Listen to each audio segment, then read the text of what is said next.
Welcome to the Lord of the Rings Lorecast, the show that explores the background of Tolkien's amazing world from the very beginning.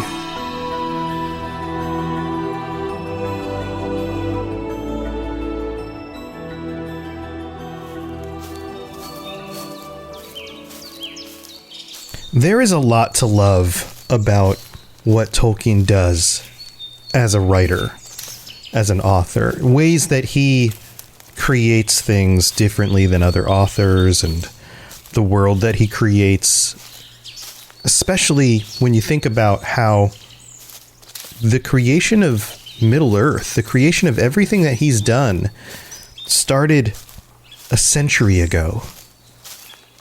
He was paving the way, and yet, sure, there were other authors creating fictional worlds, but just not in the same way that Tolkien did.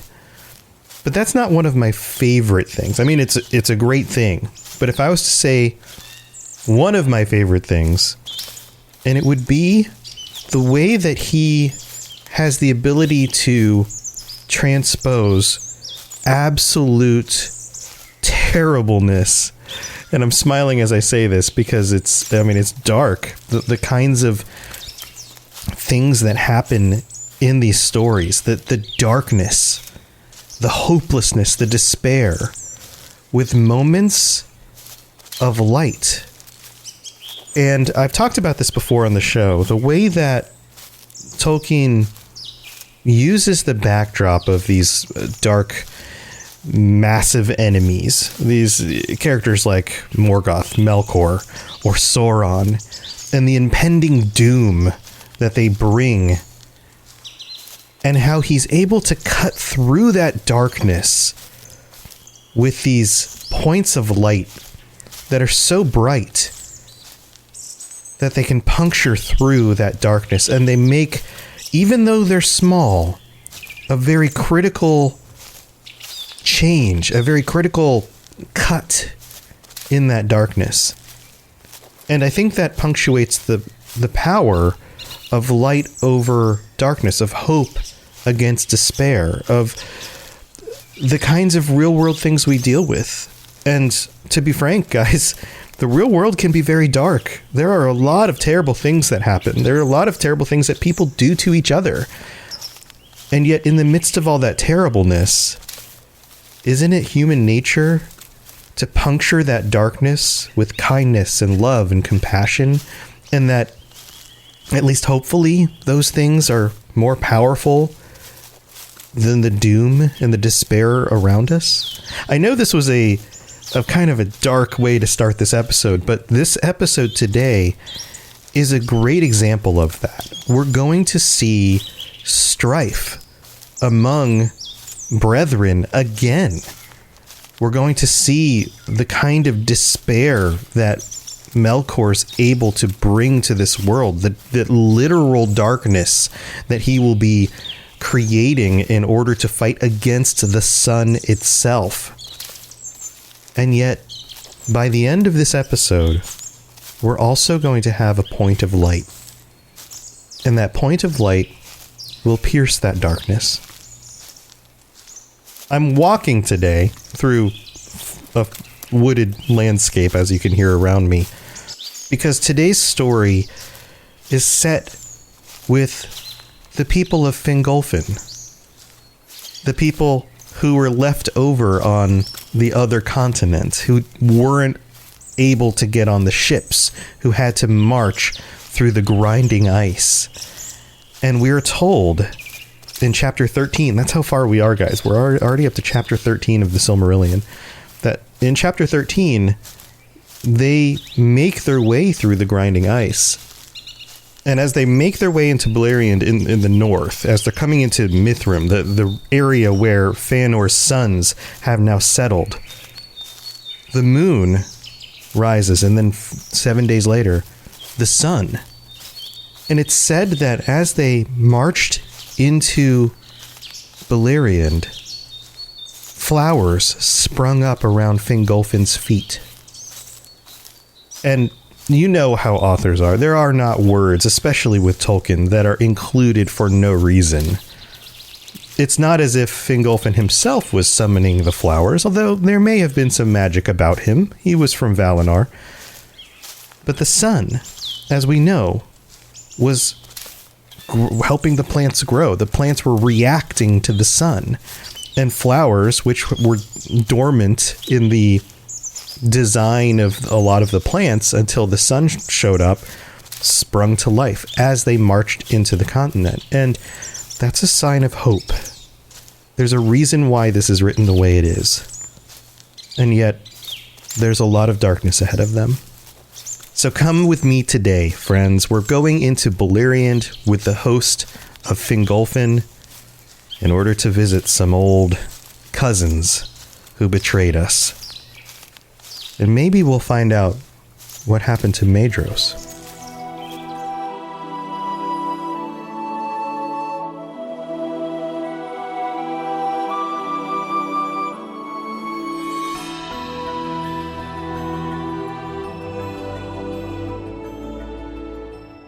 So we have to do a little bit of setup before we get into all of the details here. We have to go back to the time when Fëanor and his group burned the ships.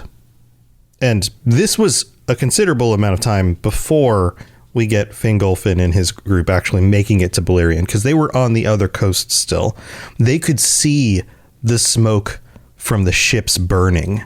They knew at that moment that they were being left behind, that Fëanor had gone off without them, was not going to take the time to send the ships back and forth in order to bring the rest of the host over. So that's the moment of betrayal. And very unironically, Melkor also noticed the smoke rising from the coast and was able to determine what was going on. And the very act that gave Fingolfin's people despair created hope for Melkor, because he knew that there was strife between the people of the Noldor. He also knew that Fëanor was getting close, and so was able to prepare for that as well. Now, it took a considerable amount of time for Fingolfin's people to make it across the grinding ice, as we've talked about before. And by the time they get to Beleriand, Fëanor has been killed. The sons of Fëanor have taken up a defensive position in Mithrim. They've built basically a little town with like a fortress surrounding it with some walls and keeps and things. And they've set up defenses against Melkor because they realize that they can't assault Angband. And they've seen Angband from a distance. Angband is terribly intimidating. And for all the strength and power of the children of Fëanor, they knew that they could not assault it. So you're probably wondering, okay, the group from Fingolfin's people are coming over and they're going to catch back up with Fëanor's kids, the sons of Fëanor and that group. They've probably got some friction there, right? Like they're probably not going to get along. And you're absolutely right about that. They realize the dire straits they're in. Both groups know they don't have the strength to take on Melkor on their own. They're going to need help. And Fingolfin's group is the larger of the two groups. They're the bigger host. They didn't suffer casualties from fighting directly against Melkor and his forces yet. And on top of that, they always were the larger of the two hosts. So they make their way into Mithrim. They find out what had transpired. They meet with the other elves, and they decide to settle in the northern part of the area, which actually is uncomfortable enough for Fëanor's sons and that group.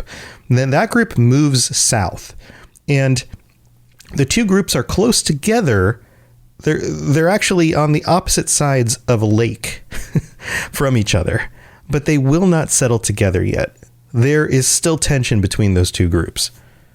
And during the time that all of this is happening, there's something else that has occurred. You have to remember, the sun has come up, and that brought with it many good things. And Melkor hates the sun. He hates the light. He knows that his orcs cannot march to war under the bright light in the sky. The orcs if you recall from one of the previous episodes, were out in the wilderness. They were out roaming around. In the darkness, they could go wherever they wanted. They could make the land in the north very dangerous for any of the elves that lived in the area.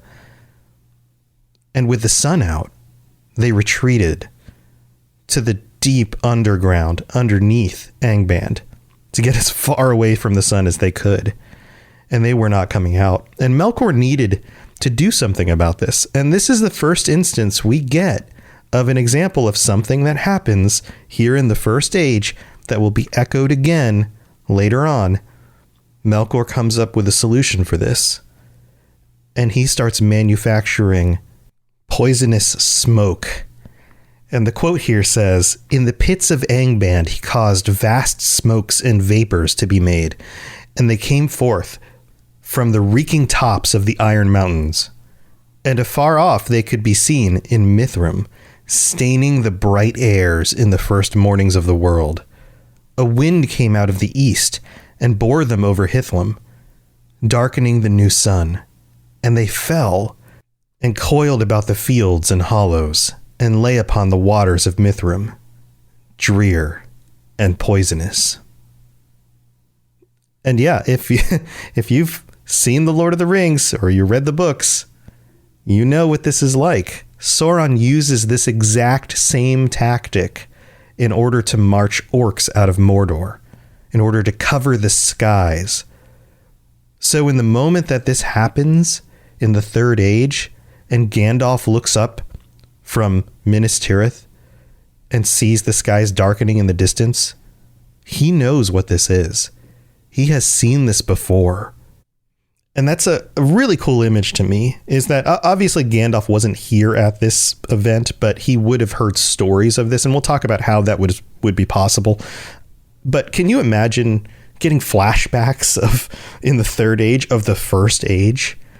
It's also a parallel. It shows that Sauron can do the things that Melkor can do, and Sauron has that kind of control over his forces. I also think about how oppressive this is as a tactic. I mean, it's kind of like the first biological warfare in the world of Tolkien's stuff, which totally makes sense because he served in World War I. He lived through World War II. He would have known what that was. And when he describes these smokes, they're not just dark. He's not just filling the sky with clouds that sit at a high altitude and are thick and dark and block out the sun.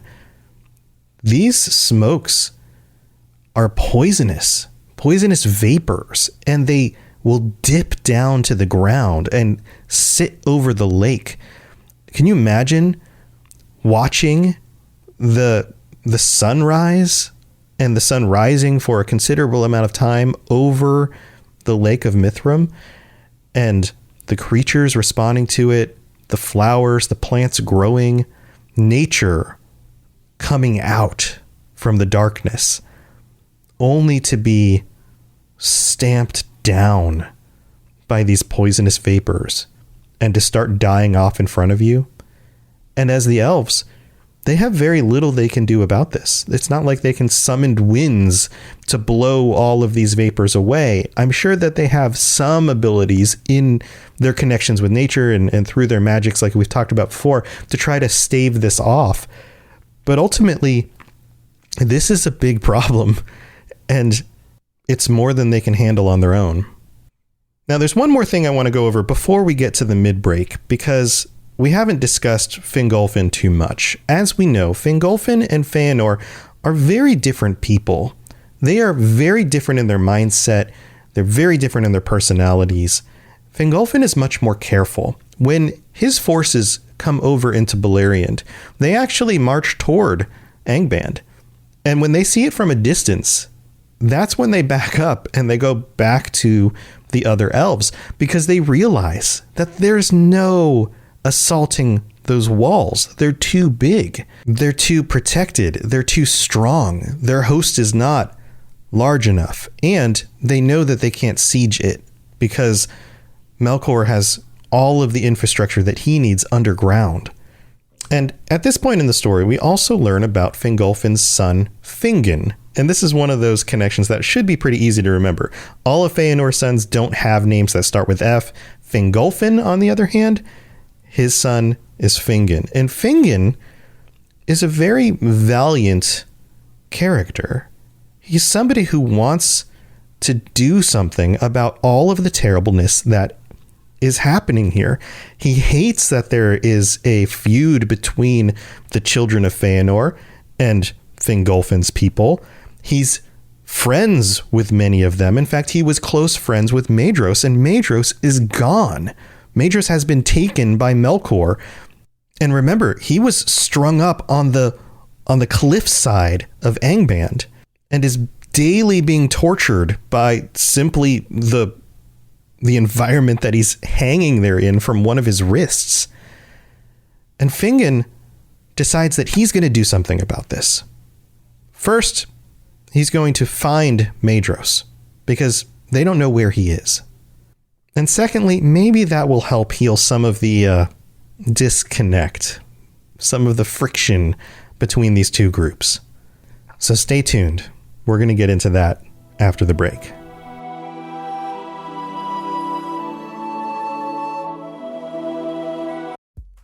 It's time for that spring reset. I'm taking a look at everything in my closet and figuring out that, oh no, this absolutely needs to go. And it's about time I replace things so that my clothes aren't older than my 15-year-old. Now you might think that they lasted that long because they were well made, but no, they're in terrible condition.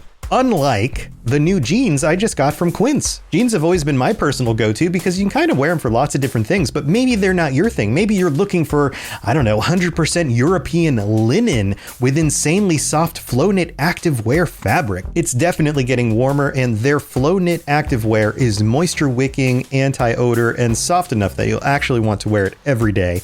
So pick out what you want. You can't go wrong because they have prices 50 to 60% less than similar brands. And like I said before, they are high quality. I continue to wear their clothes all the time, and I know that these new jeans are going to last me a lot better than the other things in my wardrobe. And on top of it, they look great. They're so comfortable, and I spent just as much on the jeans that I am now cleaning out of my wardrobe. So if you're looking for something better, just all around better, go check out Quince. So go do it right now. Refresh your wardrobe with Quince. Go to quince.com/ringslore for free shipping and 365-day returns. Now available in Canada too. Go to quince.com/ringslore for free shipping and 365-day returns. Quince.com/ringslore. Now at McDonald's, a McDouble is $2.50, so you can get your gym gains on, or just get lunch for only $2.50. Get more value on the under $3 menu. Limited time only. Prices and participation may vary. Prices may be higher for delivery. Ba-da-ba-ba-ba.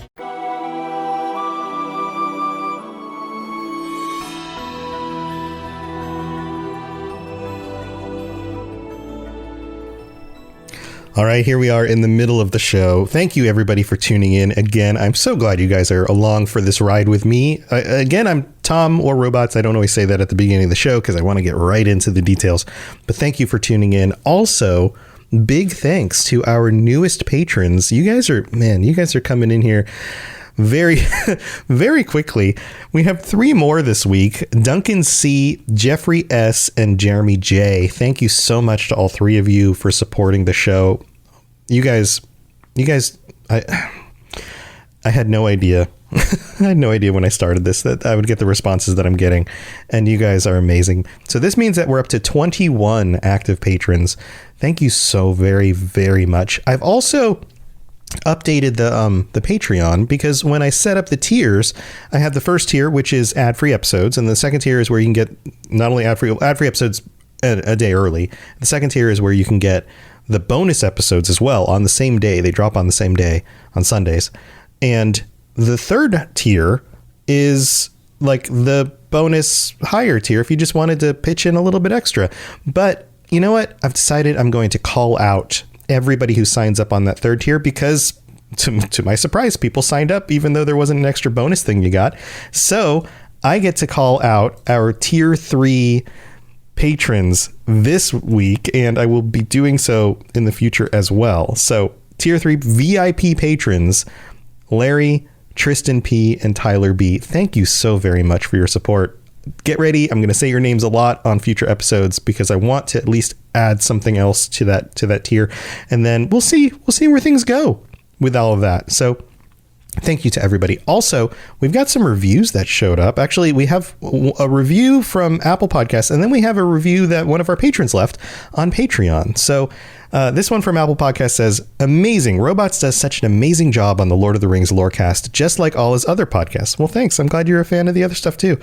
It is always amazing to see another podcast on the Lord of the Rings, and I think he really has talent and is great at retelling the Silmarillion. Well, thank you very much, Ants Are Life. Winky smiley face from the United States. I really appreciate you guys taking the time to leave ratings and reviews on Apple Podcasts and Spotify. It is like the main way that people find shows. So thank you so much for doing that. And also, I have to read this one out. This comes from Duncan C., one of our new patrons, who wrote the review on Patreon, which, heck, you can do that as well. Duncan wrote, I would leave a review on Apple Podcasts, but I use Spotify instead. And man, I wish they'd add that to it, but they haven't yet. I found this podcast while on a lunch break at work and continued to listen to it the rest of the day last week. Never had a work day go by faster. I was so immersed in listening to explain the lore and the story in a way that is so easy to understand and seriously keeps you entertained. Love the bonus content as well. Absolutely worth supporting the show for it! ! Well, thanks. I'm so glad you love that. The breakdown of the material and the way you almost make it personal for me as a listener when you wouldn't know from anyone else, or who you wouldn't know from anyone else on the street, is amazing. I grew up with watching the movies with my brother as well as reading the books, and now we play a ton of Lord of the Rings games both on mobile, console, and board game, and it's great being able to learn about the lore and stories and characters that are referenced on your show and in these games. Definitely going to be picking up a copy of the Silmarillion soon as well. Yeah, definitely go read it. I also have a question. You talked briefly about the origins of the elves, men, dwarves, balrogs, orcs, and the magic that is involved in each. Was wondering how the skin changers such as Bjorn and other creatures came to be. That's a really good question. We're going to have to cover that on a future episode, and I think I might address some of that in our bonus episode today. I haven't 100% decided what I'm going to do with that. We also got a comment on Patreon from T-Rex. T-Rex has supported some of my other shows as well. T-Rex wrote, this was such a fantastic bonus episode talking about Aragorn's amazing ancestors, where I laid out like who all of his ancestors are and how many pairings of men and elves. It was a really deep kind of episode. That's why I do those for the bonus ones, because they don't get in the way of the storytelling. But I'm glad you enjoyed that. I absolutely love that you went through the timeline and how everyone is kind of interconnected. I know there were like 6 or so pairings of elf and men, but is it correct that Beren and Tuor were the only 2 full mannish races that married into the elf bloodline? I think I'll address that on the bonus episode as well this week. So I think this will be another one of those answering the questions from the community. So if you're into that sort of thing, you want to know more about some of this like deeper nitty gritty stuff, that's where you can go. The bonus episodes are over there. If you're happy just listening to the story as it unfolds and all the main content, then that's what you get for free. So thanks again for everybody and all of your support. All right, we've got the rest of the story to tell about Fingon and what he's going to do about Maedros. So stay tuned.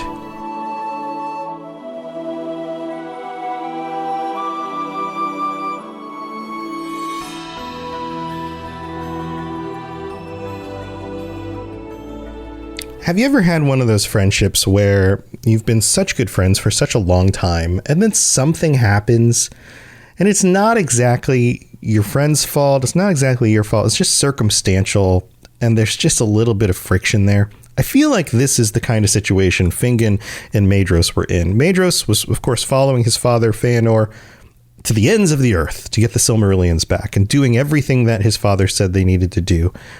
And Fingon happened to be on the other end of that. With Fingolfin over on the other side, the ships get burned, he can't make it across. There's some friction there, but it's not like Maedros made the call. And Fingon loves Maedros, and I'm going to use words like love in this show because words like love don't get used correctly enough in our culture. We think of romantic love every time we say love, and love has many meanings, and Tolkien was 100% aware of that. Brotherly love is a huge theme in his works. Look at Sam and Frodo. the connection that you have there, the love for a comrade in arms, the love for somebody who you have known your entire life and heck, fought through your lives with against the difficulties of just living. Like, that is a real thing. And I think that this is one of the first pairings we see of something like that, Fingon and Maedros. And so Fingon decides he's going to do something about this. He's going to go find Maedros. And of course, I can't do this as much justice as Tolkien's own words. So here's the passage directly from the book. Fingon had been close in friendship with Maedros, and though he knew not yet that Maedros had not forgotten him at the burning of the ships, the thought of their ancient friendship stung his heart. And I think this is an example of what I'm saying. They both care for each other still. Maedros hasn't forgotten him, even though the events that occurred. Fingon hasn't forgotten Maedros.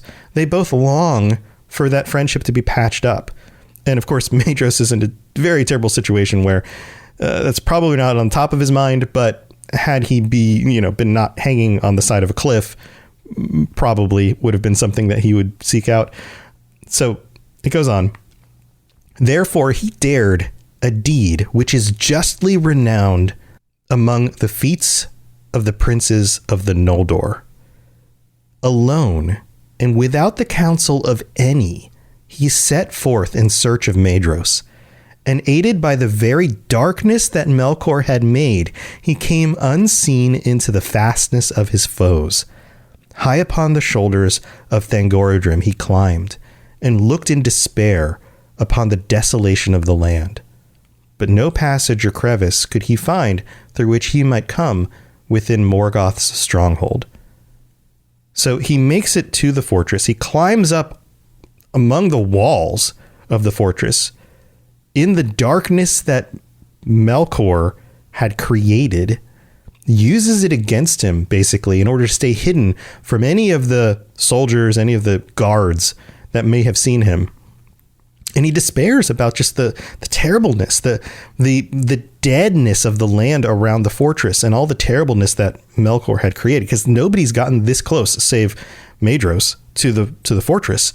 And it's just terrible. like he's realizing just, I don't know how much crap they're in, I guess. But even in doing this, he couldn't find a way into the stronghold. He was, of course, assuming that if Maedros was still alive, he would be in the dungeons probably, right? But he couldn't find a way in. And it goes on. Then in defiance of the orcs who cowered still in the dark vaults beneath the earth. So most of the orcs are now deep underground still. Even though there's some darkness out there, they're still scared. Any of the forces along the walls are not orcs. They're too scared. So it's very limited amount of defenses around the fort. But yet he still takes the risk of this. He took his harp, which of course he brought with him, right? And I'm going to do an entire episode on music and how that is how, in many instances, the elves wage war. That it's actually a device they use in combat, which is crazy to think about. There's a big event that's going to occur in probably a few episodes, and I'll go into that a little bit more. So he takes up his harp and sang a song of Valinor that the Noldor made of old, before strife was born among the sons of Finwë. And this section is important. This idea that this song comes from a time and a place of purity, that this song is older than the strife, that this song goes back to the good days, the time where there was friendship. And that makes it a song of friendship, a thing that somebody else listening to it would know. They'd know that this was something from that time. So he starts singing this old song, playing it on his harp, and his voice rang, and this is another quote, his voice rang in the mournful hollows that had never heard before aught save cries of fear and woe. So this is the sonic equivalent of a flashlight in a dark room. The only sounds that this land knew was terror, was horror, was torture. And all of a sudden, he's bringing a light into this darkness. It goes on. Thus Fingon found what he sought, for suddenly above him, far and faint, his song was taken up. That means that Maedros started singing along with him, hanging there from a wrist, tortured, on the edge of survival. He hears this. Can you just imagine being Maedros in the situation and hearing far below you a song you never thought you'd hear before in this terrible land, in this terrible situation? And your response is to simply sing along because that's all you can do. And a voice answering called to him. Maedros it was that sang amid his torment. But Fingon climbed to the foot of the precipice where his kinsman hung, and then could go no further. And he wept when he saw the cruel device of Morgoth. And again, let's put ourselves back in Fingon, in his perspective. Can you imagine looking up and seeing your friend up there? All the terribleness that has been wrought, knowing that he's still alive, but all of the torture that he's gone through. And the story continues here with one of the events that is, or I guess the second event that is echoed in the other stories. We have the smoke, the vapors, but we also have a response from Manwë. And in this moment, Fingon says a prayer. He prays and says aloud, "O king to whom all birds are dear," he's praying to Manwë, "speed now this feathered shaft and recall some pity for the Noldor in their need." His prayer isn't to be saved.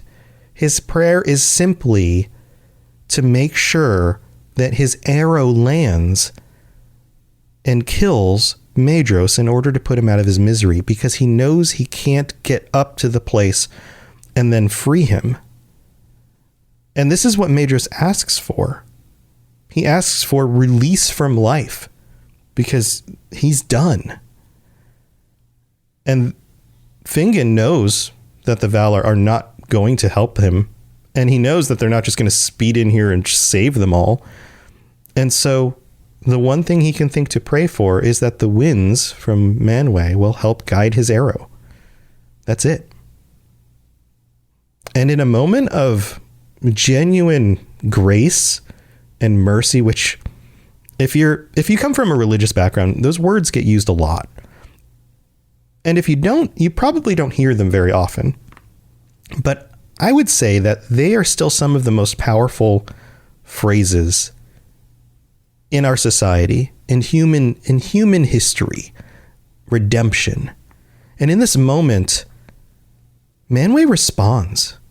And it's explained here that Manwë has kept an ear to what's been going on through the creatures that are closest to him, the great eagles. And this is that other echo, the great eagles. And he knows what's happening over there through that connection. And in that moment, as Fingon is bending back his bow, out of the sky comes Thorondor, the king of the eagles. The same race of eagles that come to help Gandalf in moments of need. They're very proud. They want very little with the conflict between men and elves and orcs. But in this moment, Thorondor comes down. He's described as the mightiest of all birds that have ever been. He's the original king of the eagles. And get this, his outstretched wings spanned 30 fathoms. And staying Fingon's hand, he took him up and bore him to the face of the rock where Maedros hung. But Fingon could not release the hell-wrought bond upon his wrist, nor sever it, nor draw it from the stone. Hell-wrought. It's the first time that phrase is used.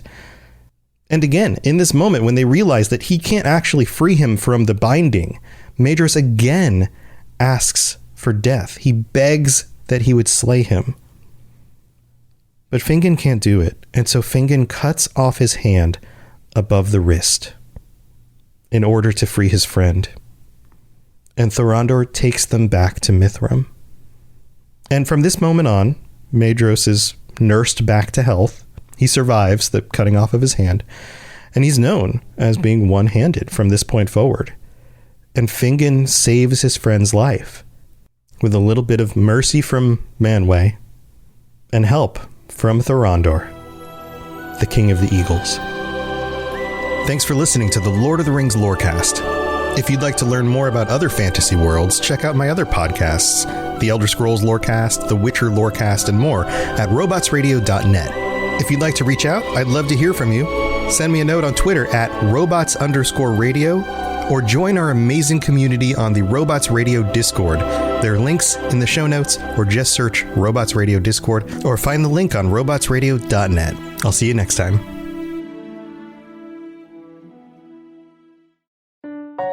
Robots Radio.